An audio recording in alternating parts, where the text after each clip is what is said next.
If you think Indiana is all farmland, livestock, and limestone, well, you're in for a surprise. It's full of the unexpected. One example can be found on the campus of Indiana University in Bloomington. An ivy-covered building there at the university houses the world's largest collection of erotic art.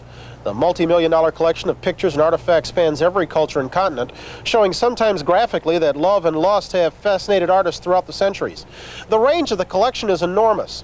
A Roman oil lamp from before the birth of Christ, an 18th century French enamel watch with a hidden picture inside, carved English ivory medallions with a naughty flip side to them, a modern Los Angeles beer bottle.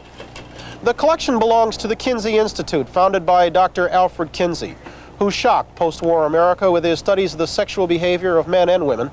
The Institute has a serious scholarly purpose to study all aspects of sex, gender, and reproduction, and to share its research with scientists around the world. Dr. June Reinisch has been the director of the Kinsey Institute since 1982, and she's joined us this morning. You're already scolding me because I called it the Sex Institute, right? That was just putting accent on one of its official titles, right? Right. Officially it is. It is the Kinsey Institute for Research in Sex, Gender, and Reproduction. Why do a lot of people still, when you even mention that, go, Sex is, there's never been a revolution, a sexual revolution in this country. Maybe we're having an evolution. And certainly the media are talking about it more, as witness you and I sitting here today. Yeah. But people in general are still most anxious and concerned and uptight about sexual matters. We don't talk about it.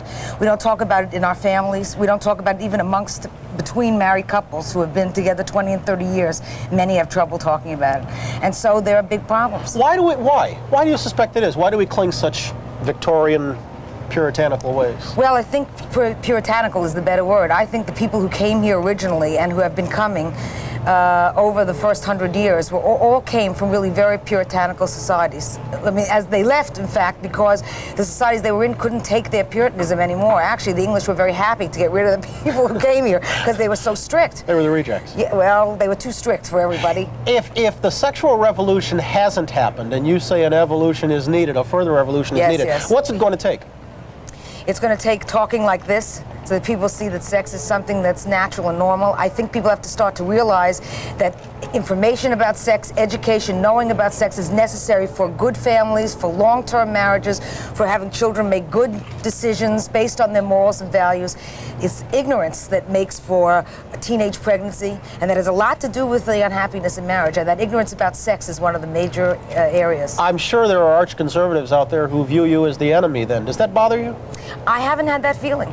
My experience as director has been really very positive from all sides. You know, the Institute does not take any political stands. We try to just give people the facts so that they can use those facts to make personal decisions based on their own values and ethics. What kind of research is the Institute involved in now? Many different kinds. We're studying the effects of drugs and hormones that mothers take during pregnancy on the development of the offspring, both their sexual development, their psychosexual development, but also their cognitive development, their personality development.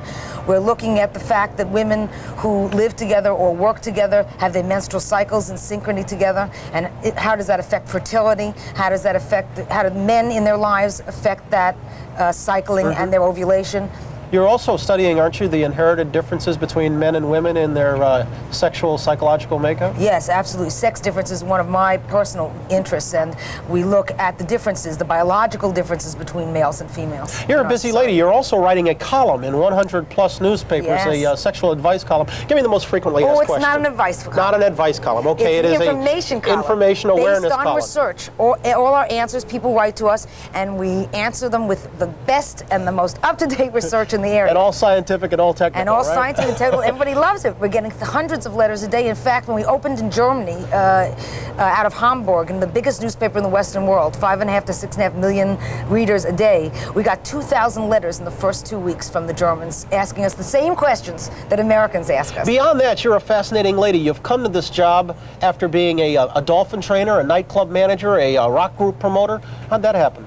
Well, I had another life before I decided to go into science, and I think it all helped. People said, oh, you wasted all that time and you're starting in science so late. I started at the very advanced age of 27, going to graduate school, and most of my friends had graduated already from graduate school. But I find that all that experience I had has really helped me in running an international institute. Fascinating lady. Dr. June Reinisch, thank you very much. Thank you very much. We'll come back in just a moment. More from Indianapolis after a commercial break.